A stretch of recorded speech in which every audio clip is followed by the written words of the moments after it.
All right, everyone, we'll go ahead and get started today. Welcome to our first time homebuyer webinar. Thank you for joining. I'm Kenzie. I'm on the growth team at Foyer, and I'm calling in from the Foyer HQ in New York City. I'm joined here today by our founder and CEO, Landy, who will introduce himself shortly, by Riley Wenger, who is a real estate agent in Denver, and by Ariana Wetzel, who is a mortgage lender in New England. Landy, do you want to kick us off by telling everyone a little bit about yourself and about Foyer?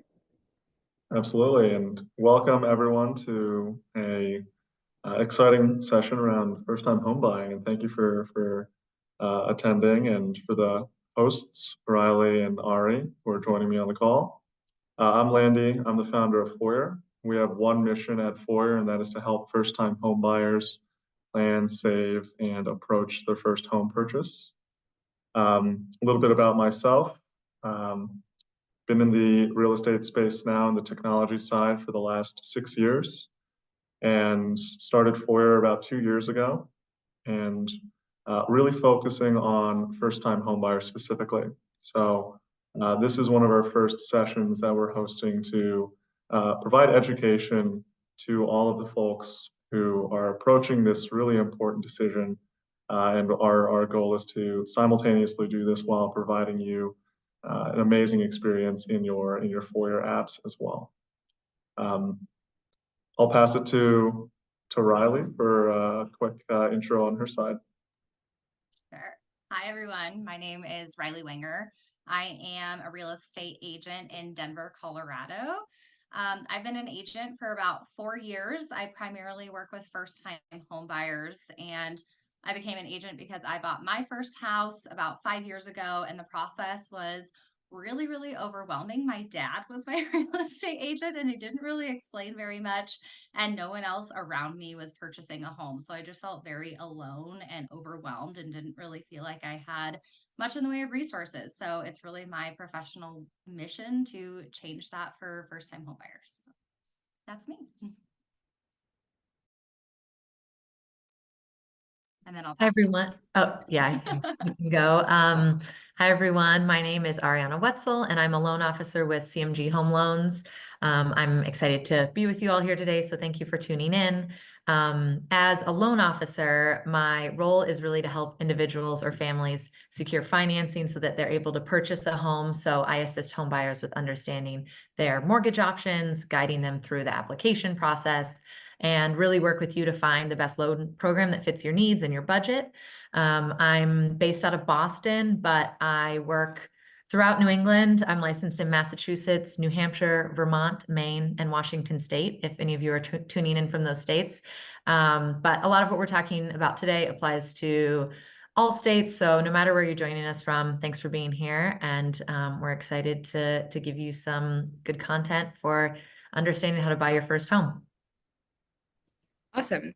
Thank you for the intros, everyone. So the format of this panel is going to be a Q&A. We have some topics prepared that start with the chronological order of saving, planning, shopping, buying a home, and then we will open up the floor for Q&A. But that being said, anyone in the audience, if you have any questions at any time, feel free to jump in on the chat. We're more than happy to tailor the content around the questions that you guys have. So let's get started.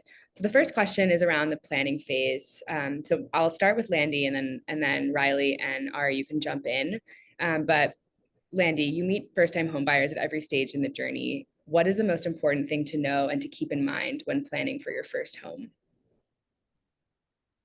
Well, this is the stage where we operate at Foyer. We are really focused on helping people on ramp to homeownership. And what I mean by that is, one of the problems we've found in just approaching your first home purchase, which is the largest financial decision of your life, it's hard to even approach it. It's hard to understand where to get started. There's almost too many resources online. And with all of that content, it's hard to even know what's applicable. So what we've done at Foyer is created an experience around your home goal. By setting your home goal, we're trying to also help you focus on what's important, what's meaningful to you in that home purchase, and we help you dissect the levers in the plan to approaching that home purchase. when it comes to planning, it all comes down to putting yourself in the best position to afford your home. So the key word for us is affordability. And being able to understand home affordability is a pretty complex set of equations, credit, income, assets. At Foyer, we really help you focus on that first piece, which is getting your assets in the right place and understanding how much cash I actually need to get started. Awesome. Riley, you want to jump in next? Anything to add to that question? Yeah.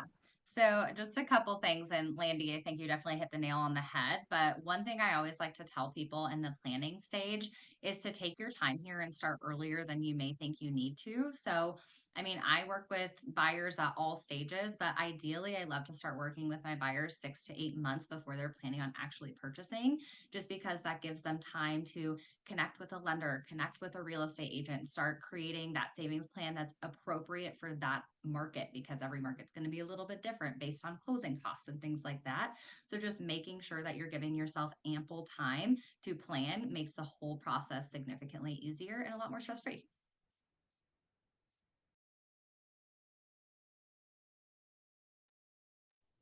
I'll jump in too. I definitely agree with what Landy and Riley have said in terms of things to keep in mind when you're buying your first home from a lending perspective. It's definitely crucial to have a clear understanding of what you can afford. So like Landy and Riley said, starting to save early so that when the time comes, you have an idea of what you can put down for a down payment. Then you can figure out what your mortgage payment might be. But in addition to your mortgage payment, you should consider taxes on your property, insurance, HOA fees if you're buying a condo, maintenance, utilities, things that you may not necessarily have to think about right now as a renter are all things that you should talk about with your lender when you're looking at a home so that you understand what will be your total monthly cost. Not only are you approved for, a loan of a certain amount, but is that payment actually comfortable for you based on your financial situation? Great tips. That's a good segue, Ari, actually. Let's talk about saving. Oh, so let's talk about financing. So what does a first-time home buyer need to know about getting a mortgage? So step one is talk to a lender. Even if you haven't started working with a realtor yet, reach out to a loan officer at a local bank, local lending institution, credit union. It's always a good idea to go to a local lender rather than, your big Bank of America, Chase banks. These loan officers can take more time to walk you through every step of the process, explore if there's any, available programs in your area that you might be able to take advantage of. So if you're thinking about buying a home in the next 6 to 12 months, it's not a bad idea to reach out to a lender just so you can get an idea of what's in your budget. Your lender should be able to tell you not only what you're qualified to borrow, but also, maybe help you figure out your price range. If you tell your lender, hey, I want to keep my total monthly payment to $3,000, they can help you translate that into a home price so you can narrow down your search. And then, in terms of loan options, there are a lot. Most loans fall into two categories. That's conventional and government. Each loan program has different pros and cons depending on your financial situation, your credit, any existing debts you have, like student loans, car payments, things like that. So everyone's a little bit different, which is why it's important to reach out to a lender, start working with one. It's usually lenders don't charge you anything to fill out an application and get pre-approved. So there's really a low barrier when it comes to starting that initial pre-approval process, and it'll really help guide your home search. Ari, what is a pre-approval? Great question. So pre-approval is really a lender's way of saying, we've done some due diligence on you. We've looked at your credit, and for some lenders that involves doing a hard credit pull. Other lenders can do a soft credit pull, and I can talk more about that later, but it involves looking at your credit, your income, and your existing debts that you have. So based on that information, we're able to determine what loan amount we could give you. And that pre-approval letter is really just an initial way to say, we've done some due diligence. this person will likely be approved for a loan of this amount. And it shows when you're shopping around at a house, shopping around, at different homes. If you submit an offer letter, you're going to want to submit that pre-approval letter with your offer letter to show the seller and their agent that you're qualified to purchase this home, so that basically they aren't spending time and considering your offer if you haven't even gone through the pre-approval process yet. And it's usually very fast to get pre-approved. You can get pre-approved the same day with a lender. Awesome. Thank you for explaining that. You mentioned soft versus hard credit pull as it relates to a pre-approval. Could you expand on that, please? Yeah. So everyone has, well, most people have credit scores. If you have any existing lines of credit, you will have a credit score, and there are 3 credit bureaus in the US. So most people have 3 credit scores. What happens when a lender pulls your credit is we get all 3 of those scores. So we can look at them and we use the median score from those 3 bureaus. And that would be a hard credit inquiry. So when you look at your credit report, it would show as a hard credit inquiry, and it will likely temporarily lower your credit score a little bit. The other option is a soft credit pull, which does not count as a hard inquiry, does not impact your credit score at all, but it only gives us one of the 3 bureaus. So in order to ultimately underwrite your loan and get you all the way through the closing process, we will need to do a hard credit pull. But if you are pretty early on in the process, ask your lender if they'll do a soft credit pull. At CMG, we can pre-approve on soft credit pulls. So the other thing to keep in mind is that a credit report is good for 120 days. So if it's really unlikely you're going to submit offers within 120 days, a soft credit pull might be the right place to start. Awesome. Last question for you, Ari, and then we can get Riley and Landy's point of view on financing. But what is the minimum down payment percentage for first-time home buyers? So generally, the minimum down payment percentage for a conventional loan is 3%. You do have to qualify to reach that 3%. You have to have the right debt to income ratio and credit score to put 3% down, but generally 3% down is the minimum for conventional. And then for government loans, there are some government loans that offer 0% down, such as VA loans for veterans or USDA loans, loans that are designed more for rural and sub-rural areas. And then there's also an FHA loan program, which is the most popular government loan program, and that requires 3.5% down. And in terms of credit scores, if you know what your credit score is, fantastic. If you don't, you should go to annualcreditreport.com. The federal law allows everyone to get a free annual credit report, so you can get that yourself, review your credit report, see where you stand. The minimum credit report you're going to need, the minimum credit score you're going to need for an FHA loan is 580, and for a conventional loan is 620. However, the higher, the better. The higher your credit score, the lower interest rate we can offer you, the lower your down payment can be. A higher credit score makes everything go more smoothly. So if you take a look at your score and it's a little low, there are some great tips on how to improve your credit, how to diversify your credit. A lot can be done even in a span of 6 months to improve your credit. So definitely worth checking out if you don't know where you're at. Great. Thank you. Thank you so much. This is a good transition to you, Riley. Let's talk about the shopping process. And my first question is, what is, as a real estate agent, what is your point of view on financing? Where do you join in that process? Yeah, so that's definitely a lender's wheelhouse. And, I have a lot of knowledge, but I always defer to my lender partners when, we're talking about financing. But something that I just really wanted to echo that Ari said is finding like a local lender who will spend the time with you, especially as a first-time home buyer, is incredibly important. I have a lot of clients that initially are reaching out to big banks, and they're just not giving them the time of day and that kind of like care and coaching that a lot of first-time home buyers want and need. And it does make a very big difference in the process. So I do think it's worth finding that right fit, and even interviewing a couple real estate agents, interview a couple lenders to make sure you're finding the team that'll really take care of you. And, like Ari said, you can do a lot to improve your credit in the span of 6 months. So if credit is a problem for you, don't not necessarily like discount yourself from purchasing a home, because you can work on that credit. And, if income is an issue or whatever your issue may be, get with a lender and a realtor, and they can create a plan for you to make it happen for you eventually, even if it's not tomorrow. So that's a really big piece I always like to say is just, start those steps early, and, find a team who can help you get those pieces going and whatever you need to do to get there. So back to your question though, to get started shopping, the number one thing that we need is a pre-approval letter. So, if somebody thinks they can qualify for $700,000 and it turns out they qualify for $400,000, we're going to be looking at a very different type of house. So it's important to have a budget ahead of time, just so, we're targeting the right price point off the bat, and make sure it's something that's affordable and feels comfortable for that person. So that's the number one thing. But on top of that, you're probably going to need some agreements. So you're probably going to need an exclusive right to buy with your listing agent, depending on your state.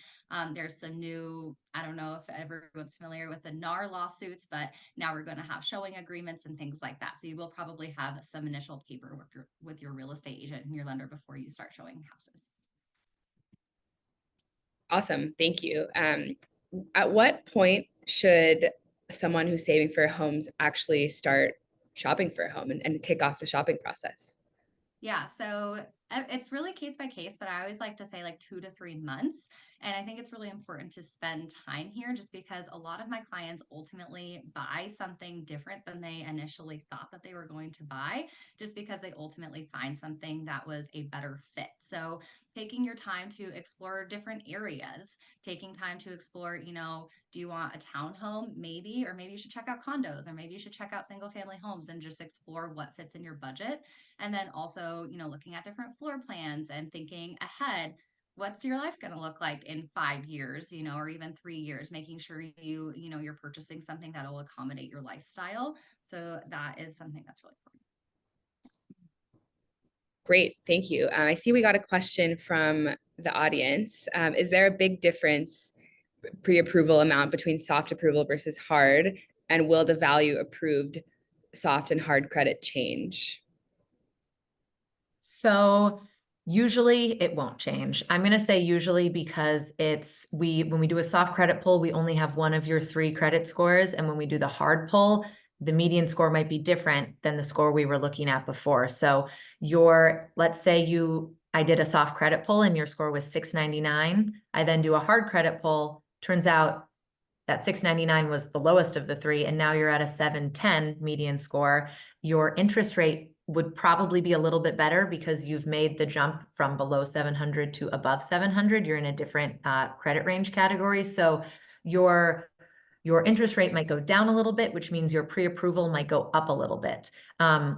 It's not that common that I'll do a soft credit pull and then a hard credit pull, and we jump kind of, from 6 to 7 or jump one of those big increments, but it's possible. So if you're working only on a soft credit pull, you're definitely going to want to do a hard credit pull before closing to see, make sure that it's accurate on your loan estimate, make sure your rate is accurate. And then of course we haven't jumped into this yet, but locking your rate is another conversation. So by the time you lock your rate, you really should have had that hard credit pull done so your lender knows what rate they can offer you.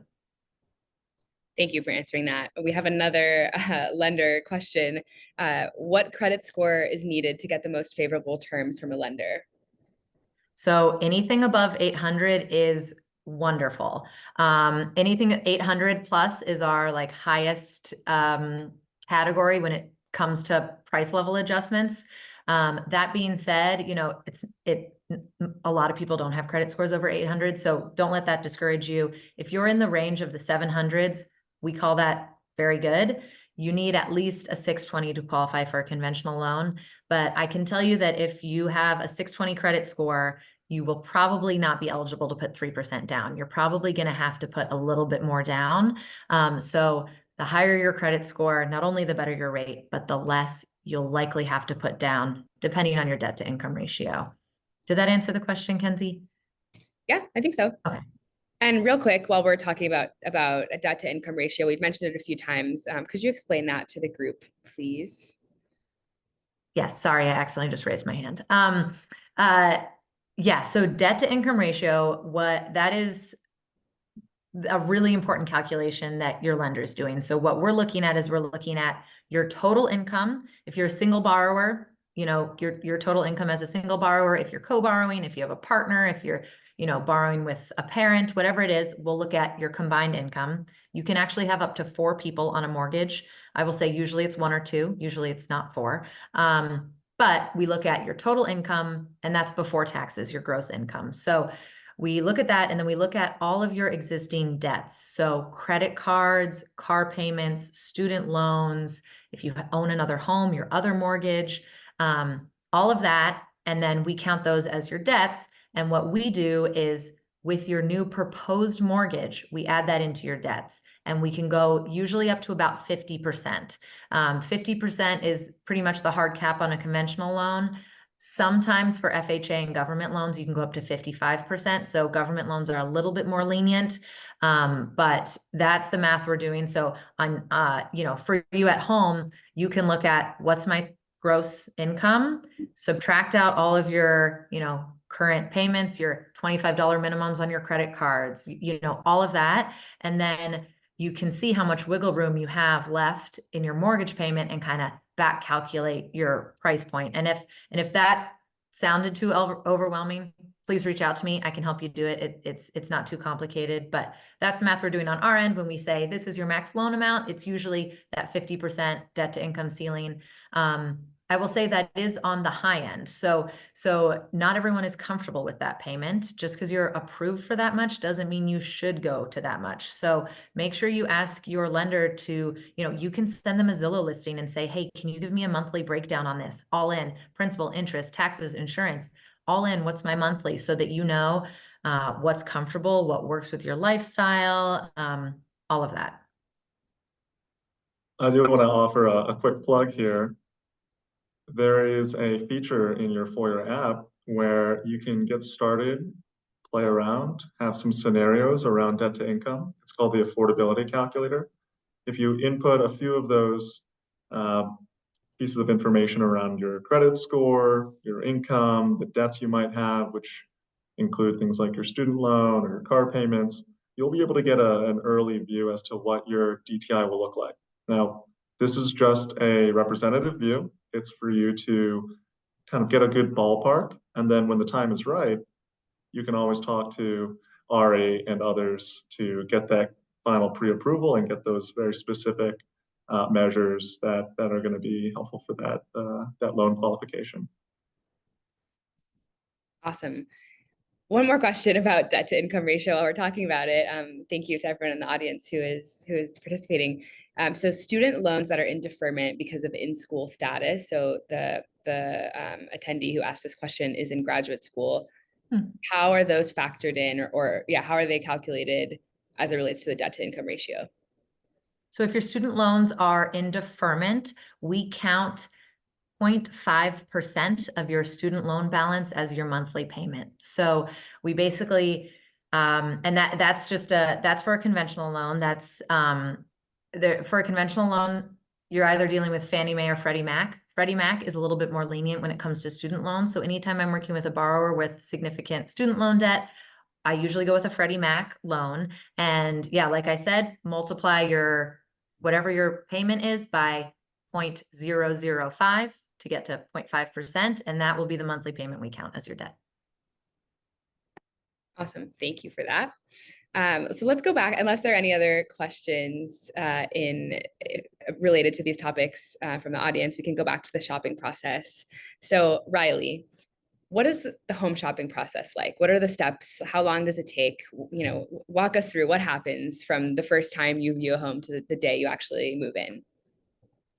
Yes, great question. So once you're starting your home search process, I mean, this is very individual and case by case. So, I mean, I've had clients where the first house they see, they love it and they want to make an offer.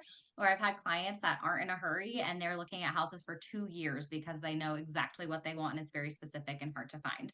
So just kind of depends on your timeline and what that looks like for you. But I feel like for most people, I'm shopping for anywhere for 4 to 12 weeks is pretty standard. So the first couple weeks is really just you trying to figure out what feels right for you, what you're really looking for, what that monthly payment that's comfortable for you can get you. And then we narrow in on what works for you and then finding that right property. So once you identify the perfect property, you're super excited, we're going to write an offer. So that is a contract that is legally binding. So, you're going to want to go through this in very, very big detail with your real estate agent, and every state is going to be a little bit different. But so once you write that offer, that's going to include what your timeline of your transaction is going to look like. It's going to include your purchase price. It's going to include other things like potential seller concessions. So one thing I do like to let people know about, especially in this market, and again, every market's going to be a little bit different, but for example, here in Denver, it's actually a pretty slow market and buyers are getting a lot of negotiation power. So we're getting buyers to, write into our contracts that sellers are going to be paying for part of their closing costs, and they're going to be paying for them to have a lower interest rate. So that's something that we see in the contract. So once we offer that to them, I will be negotiating with the listing agent until we come to an agreement. And then when all parties sign, that means we are under contract. So the under contract phase is about 30 days. And so I want to go through what that timeline looks like, but I do want to caveat that I'm talking about this from what a Colorado contract looks like. Every state is going to be a little bit different. So if you're not in Colorado, do take this with a little bit of a grain of salt and please ask a local agent.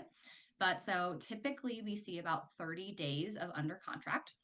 So the first couple days we're dealing with earnest money and inspection.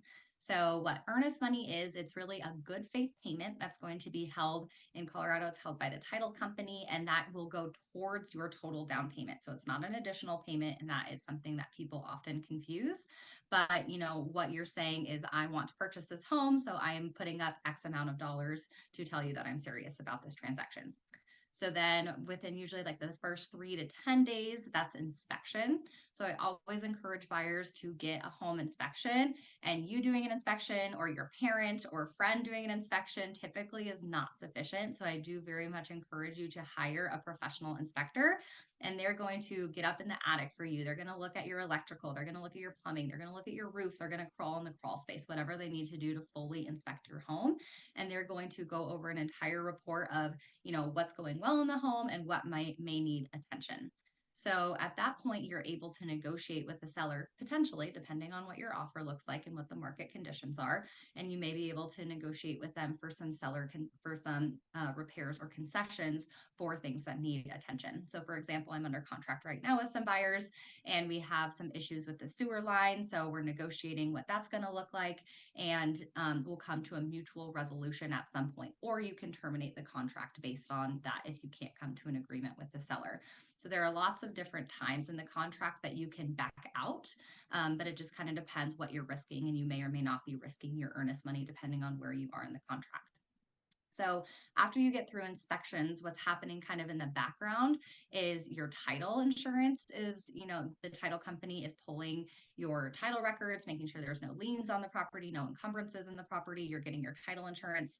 And then also at the same time, your lender is working through your loan, going through underwriting, making sure they have all of the documents that they need. And they will be reaching out to you during that time to make sure they have a full file for you. So then the week of closing is very busy. So a few things are happening. You're going to be doing a final walkthrough. So you're going to be making sure the property is in the condition you expect it to be. So you're making sure that they didn't leave it a mess or take the fridge if that's in your contract or things like that. You're just making sure the property looks like how you expect it to look. And then you should also be getting your settlement statement and your final figures so that, you'll be getting from your lender. You'll know exactly how much of a check you need to write on the day of closing. And, we'll go through all the closing docs. You'll sign the closing documents. You'll sign your loan documents, and then you are a homeowner. So I know that was very fast, but does that make sense? And is there any questions? But that's the whole process. Thank you. That was great. Any questions from the audience on any parts of that process? We're monitoring the Q&A box, but Landy, do you have anything to add to that?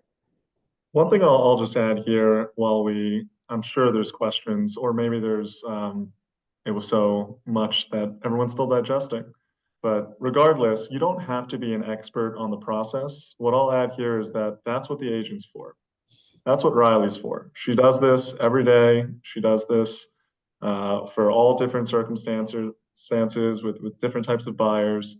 And that's the power of the agent. They're here to help you with negotiating, help you walk you through the contract, help you know what to look for and why you're paying for certain things like a home inspector or title insurance and all of these real estate specific items.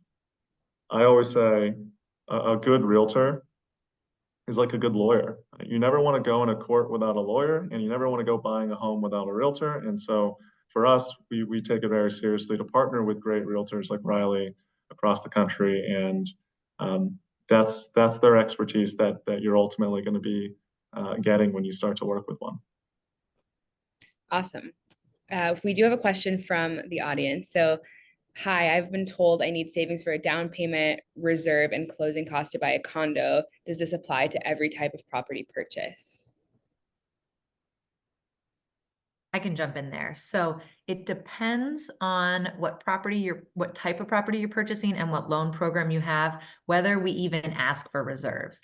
There are, if you're buying a single family home with a conventional loan or a condo, a single unit condo with a conventional loan, we won't actually ask to see reserves. And for those that don't know what reserves are, that is just some loan programs, you have to have 6 or 12 months of reserves, which means you have to have 6 months of equivalent of your total monthly payment still in your bank account when the transaction's all said and done. So there are, if you're buying a multifamily home, there are some situations in which you do need reserves, but not all.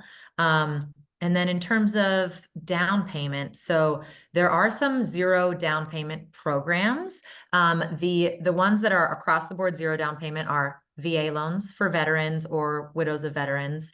And then USDA loans, which are designed really for more rural areas. And the USDA loans also have a pretty strict income limit. So not a ton of people qualify for those too, but the FHA loan program does have a minimum 3.5% down payment.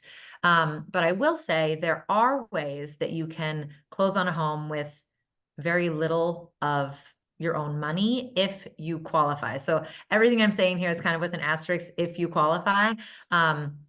Most programs that are offered either through your state or maybe if you live in a big city like Boston, for example, we have programs through the city of Boston, both programs that are second loan programs. So in addition to your max loan to value, your first loan that someone like me would give you, you can get say $10,000 in down payment assistance in the form of a second loan. So you usually have to pay that loan back. Some states have a forgivable loan program where if you stay in the house, say 5 years without selling or, declaring bankruptcy or foreclosing, that loan's actually forgiven. Best case scenario is if you get a grant because then you never have to pay it back and it doesn't have any interest associated with it. So there are ways where you can take advantage of these programs if you qualify and get in the house for little to no money. I hesitate to say no money because it's kind of rare that you're going to qualify for everything, but between down payment assistance programs, between what Riley was talking about, seller concessions or seller credits, you can source funds from other areas and cover a lot of your own costs. That's great. One additional thing I just wanted to touch on with reserves, apart from, your lender actually looking at reserves and having to have a certain amount to qualify, I do see a lot of buyers that plan on putting every penny that they have to their name into a home purchase. And I really, really advise against that just because things happen. You're going to have moving costs, things break. That's part of being a homeowner. Things happen unexpectedly, whether it's with your home or in your personal life. So there's no specific number for everyone. It's going to be a little bit different, but a lot of first-time home buyers forget about that part. So I always just like to tell people to make sure that they have some sort of cushion and they're not putting every penny that they have into a home. That is great advice. My next question is, what are some common mistakes to avoid as a first-time home buyer? And we can go through all three of you to answer this one. I could go first from a lending perspective. Number one mistake, not getting pre-approved before you start house hunting. Even if you're having fun on Zillow from the comfort of your home, you might, the worst thing would happen would be you fall in love with a property that you really can't afford. So get pre-approved first. Number two, I would say, is overlooking closing costs. So let's say you're buying a $500,000 property. Your total costs are going to be greater than 500,000, assuming you're not getting, assistance or credits or anything like that. Closing costs cover things like lender fees, title and settlement work. Some states require attorneys to do closings, other states don't. For example, Massachusetts is an attorney state, but New Hampshire is not. So different fees associated with that. And then usually also, prepaying your interest. If taxes are due on your property when you close, escrowing taxes and insurance, which means your lender is holding some money in an escrow account as a cushion for your taxes and insurance. All of those things amount to your closing costs, including, your down payment as well. So in addition to your total home cost, I usually tell people assume another 2% of your purchase price for additional costs. Sometimes it's a little lower depending on where you are, sometimes a little higher. But so, if you're looking at a $500,000 purchase price, assume another 10,000 or so that you're going to need to have available for those closing costs. Real quick, before we jump back to mistakes to avoid, we have a question related to closing costs. Actually, are closing costs paid up front or are they included in your loan? So they aren't included in your loan. They are paid at closing. However, they're usually the one fee that is paid for ahead of time is your appraisal. So after you go under contract in that 30-day window Riley was talking about, probably about a week or so after you go under contract, your lender will order an appraisal for you. So an appraiser will come out to your property that you're purchasing and give it a value. And that value is important for us as a lender because we are able to lend you a certain loan to value based on either the lower of your purchase price or the lower of the appraised value. So for a conventional loan, I've been saying 3% down. In other words, we're allowed to give you 97% loan to value on your home. So if you have, if you're under contract on a $500,000 home and it appraises at 475, all of a sudden we are limited to only giving you 97% of that 475 and not that 500. So I got a little sidetracked with appraisal, but your appraisal happens ahead of time before closing, and you do have to pay for it in order for it to be scheduled.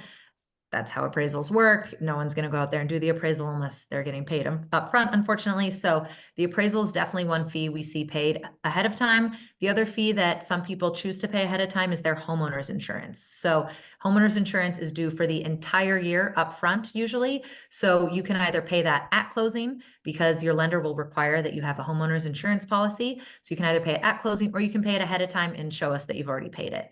Everything else in those closing costs, your lender fees, your title work, and your escrows, those will all be collected at closing, and those are not included in your loan. Thank you for that. Thank you for that explanation. Landy, I want to jump in with some common mistakes to avoid as a first-time home buyer. Yeah, I just want to double click one minute on closing costs. To echo Ari's point, it's cash you need separate from your loan. So as you're planning for a home purchase, most first-time home buyers don't think about that extra 1 to 2% of the home's price that they need.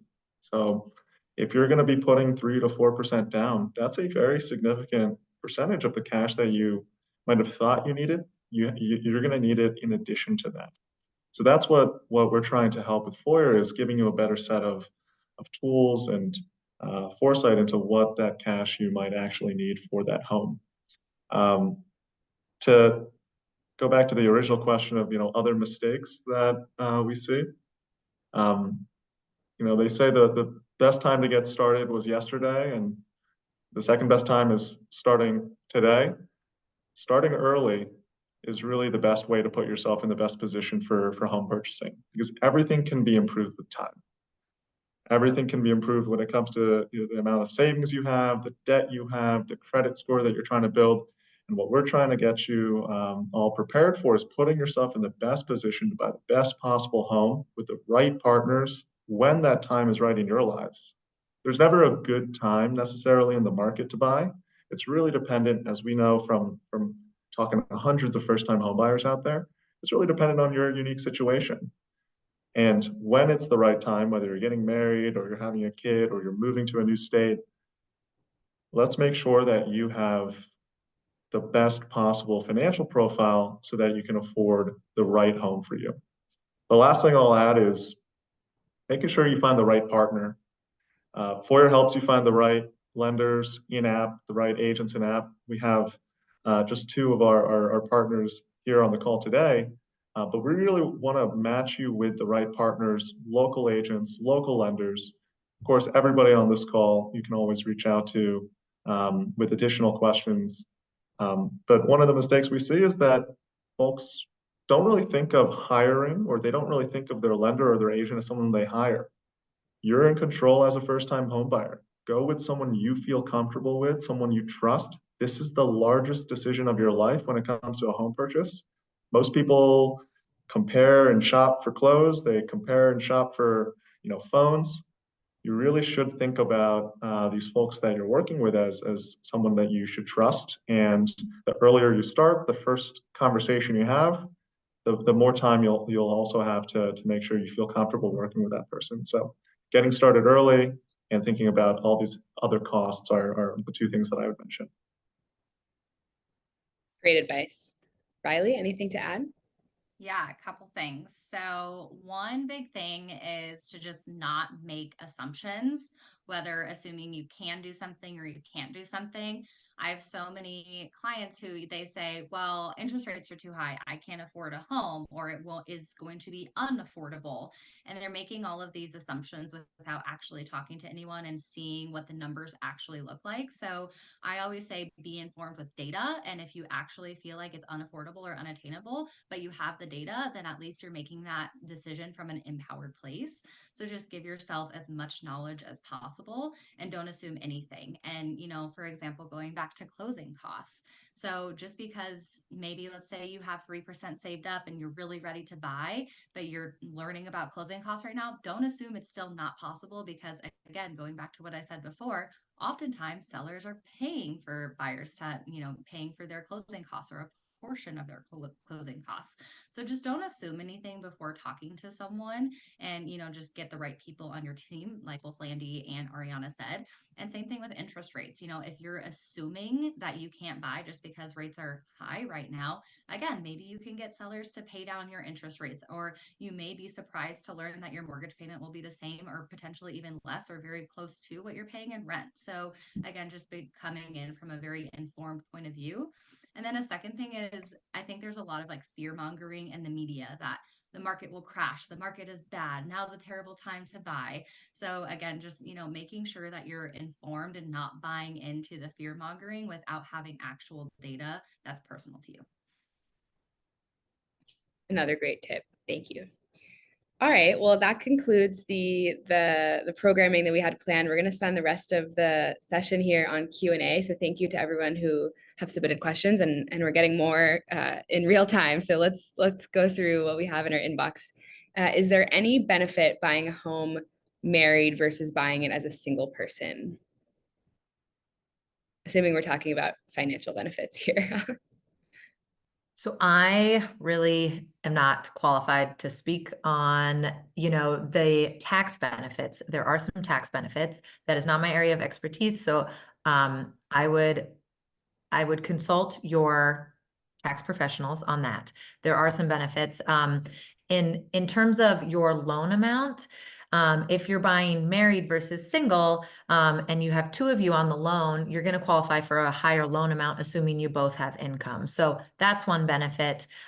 Even if just one of you is on the loan, like let's say, for whatever reason, maybe one of you has a lot of student loan debt and the other doesn't, you can, whether you're married, whether you're dating, whatever it is, whether you're engaged, you can have just one person on the loan and still have both people on the title and deed. So you can still both be homeowners, but just have one person's name in the mortgage. Sometimes if someone has a really complicated, financial situation or whatever it is, it ends up being easier just to put one person on the loan. So that's what comes to mind immediately in terms of benefits of being married versus not. Whether you're dating or married, from a lending perspective, no difference.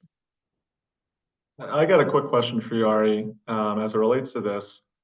If two people are buying a home together and they both want to be on the loan because their income will go into how they calculate their loan to value ratios and their debt to income ratios, which could also, the loan could be bigger if you're buying a home with someone else. Whose credit score is used, and how do you think about the credit score relative to the application?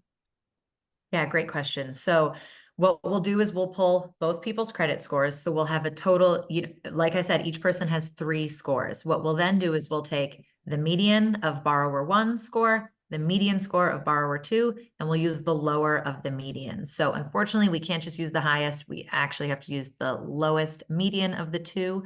That's what we'll use to qualify everything. So that's another reason why sometimes maybe just one person should be on the loan. If someone has exceptional credit and the other person's really trying to improve their credit, it might be better to just have that one person on the loan.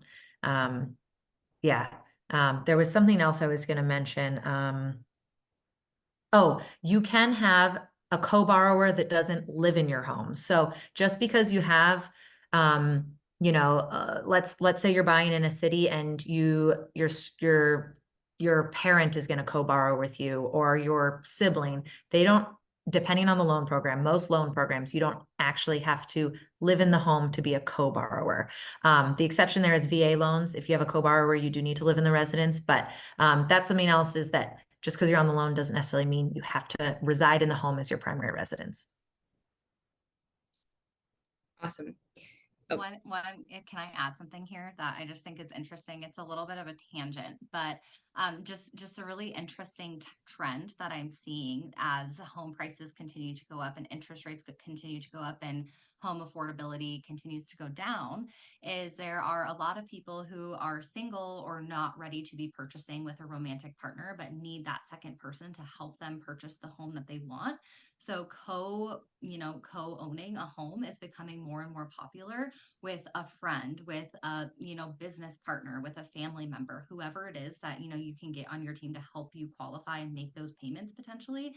That's becoming really popular. So, if you are really determined to buy a home and maybe you just can't qualify yet for whatever reason, finding potentially a partner to go in it with you may be a good idea. And of course, you need to make sure it's someone that you trust. And I would, encourage you to talk to an attorney and make sure you have an agreement in place where everyone feels like they're being taken care of. But, there are other ways to get this too if you are not romantically or buying with a romantic partner. So just a little tidbit there. Such a great call out. Such a great call out. Okay, next question. Would it be beneficial to buy land first and then buy the house, a modular home, or is it possible to do both without being hurt financially? So in terms of, assuming you're financing the purchase of your land and home, there are loan programs where you can finance both at once. There's a lot more documentation that goes into that. We basically need to document how much your, construction of your new home is, or in this case, purchasing, the purchase price of your modular home. But we can finance purchasing land and a home all at once. You can also do 2 separate transactions. You'll save a little on closing costs if you do it all at once, but it's also what feels right to you. If you want to buy your land in cash and not take out a loan for the land, so you save a little money, great, then you could finance the home. There's a lot of ways to do it. Not every lender will let you finance land and a home at once though. So make sure to reach out to wherever you're located, reach out to a couple different lenders and just see what they have to offer. Awesome. If that did not answer your question, feel free to jump in and ask a clarifying question. Thank you. Okay, next question is about first-time homebuyer programs. So do I need to live in the area where I'm purchasing to qualify for down payment and closing cost assistance in that area? So you don't need to currently live in the area, but let's say you're getting in Massachusetts, Mass Housing is the state housing authority, you will need to be purchasing in Massachusetts. So you can be moving from anywhere, but you're going to need to purchase a home in Massachusetts to get Mass Housing assistance. Similarly, if it's a city, you're going to have to purchase within the city limits to get those city programs, but you can apply from wherever. And there's some programs that are national. So no matter where, you could be looking along state lines, and there's some programs like FHA loans, conventional loan programs, doesn't matter where you're buying. It doesn't make a difference. Good to know. Thank you. Next question is about PMI, private mortgage insurance. So what about PMI if you are putting, say, 3% down? Yes, so great question. We haven't really gone into this yet, but if you put less than 20% down on a conventional loan, you're going to pay private mortgage insurance. There's a couple of exceptions.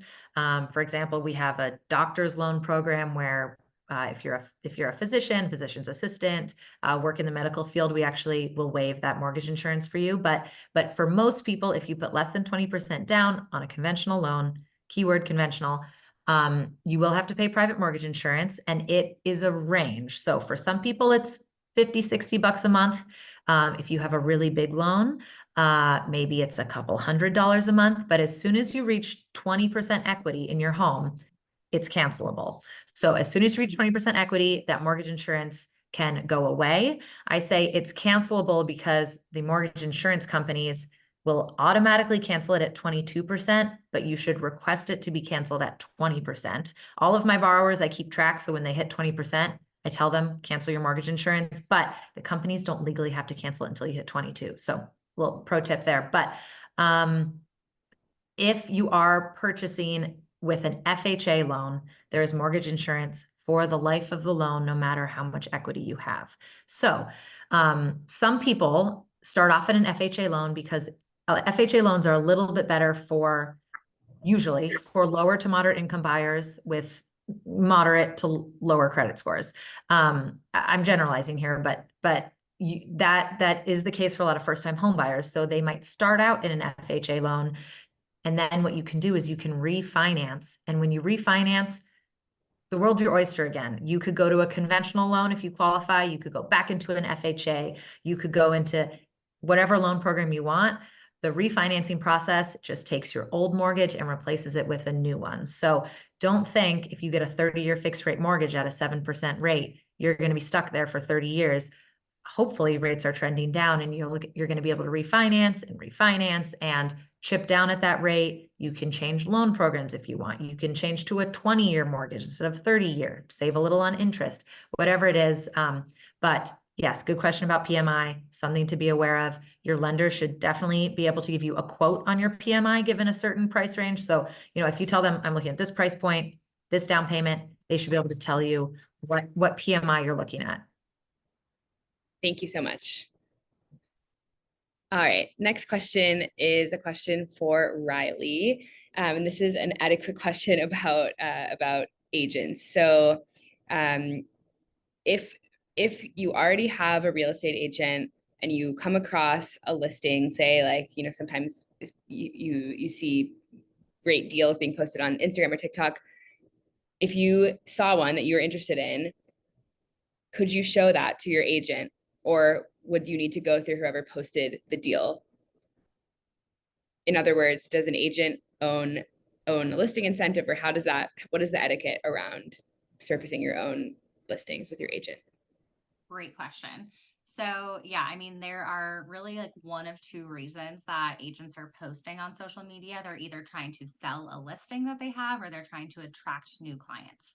So if this is a listing that they actually have, then absolutely bring it to your agent. And then, that listing agent will be happy to work with you and your listing agent.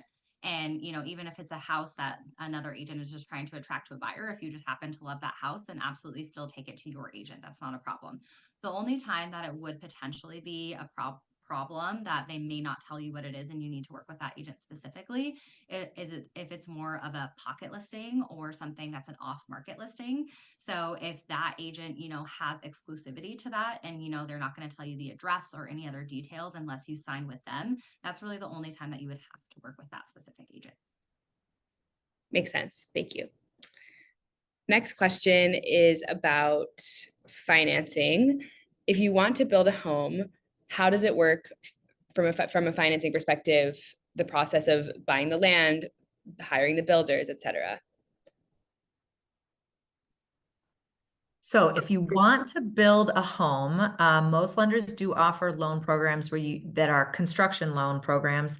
I will say that the down payment for those programs is usually at least 15%, probably closer towards 20. So because there's not a home already there that kind of acts as collateral, we want you to put a little bit more, skin in the game and put more money down. It really varies lender to lender when it comes to construction loans. So usually you're only going to be able to finance about 80% of the construction, and you're going to need to document what exactly that construction is going to be ahead of time so that we can get an accurate bid. And there's different ways when it comes to financing construction. Usually we'll disperse about half the funds at the beginning and then the other half of the funds at the end, but it really depends what state you're in, what loan program you qualify for. So I don't have a great catch-all answer for you, but you'd probably be looking at like an 80 to 85% max loan to value. So 15 to 20% down at least. Thank you. Another question for you, Ari. What exactly is an FHA 203K loan, and what are the pros and cons of obtaining one? Yeah, so an FHA 203K loan is a type of FHA loan. So it's a government loan designed specifically for renovation projects. So there are two types of FHA loans. One is limited, and I believe the limit to your renovations there is 30,000. I can double check on that, but I believe the limit for the limited 203K loan is 30,000. So smaller renovation projects. And you're limited more on the work you're allowed to do as well. So you may not be able to do, things to the exterior of your home, adding new rooms, things like that. But there's the other type of 203K loan. You can do all sorts of renovation. You can almost take your house down to the studs with that 203K loan. So, and the loan limit is much higher. It varies state by state. I apologize, I don't know what it is off the top of my head, but it's a much higher loan amount, hundreds of thousands, if not, up into the millions. So the pros are you can finance renovations. So, if you're buying a really, a house that needs a lot of work, under normal circumstances, it probably wouldn't meet FHA inspection guidelines. If you've got broken windows, leaky roof, peeling paint, it probably wouldn't meet FHA inspection appraisal guidelines. But if you're going for a 203K loan, we know your home's going to need work. We know it's not in great shape. So you can get that loan to finance some of your planned renovations. What I would say in terms of cons is that your rate's going to be a little bit higher for that loan program, and compared to a traditional FHA. And then the other thing is that we, similar to a construction loan, we really need to document what you're planning to do. So it's not like $10,000 kitchen. It's like, I'm getting this sink, I'm getting this dishwasher, I'm getting these countertops. It's very, very specific. So you're not going to close in 30 days. We're looking more like 90 days to get all the contractor documents, to get everyone on the same page, get everything through underwriting. So it can be worth it as long as you're not on a super tight timeline. A little more legwork from you as the borrower, but can be a great option. Thank you. Next question is about rent to own homes. So yeah, what are the pros and cons? What is a rent to own home, and what are the pros and cons of going that route? I can take this one, and I know we're just about at time, so I'll try to be quick here. There's a lot to be said about all the new models of owning homes. There's rent to own. There's many different startups that offer different programs associated with this. My general point here is it really depends, but we have a lot of programs out there for traditional home financing, home purchasing. On the call, you heard about down payment assistance. You heard about local, state, regional programs for home buying.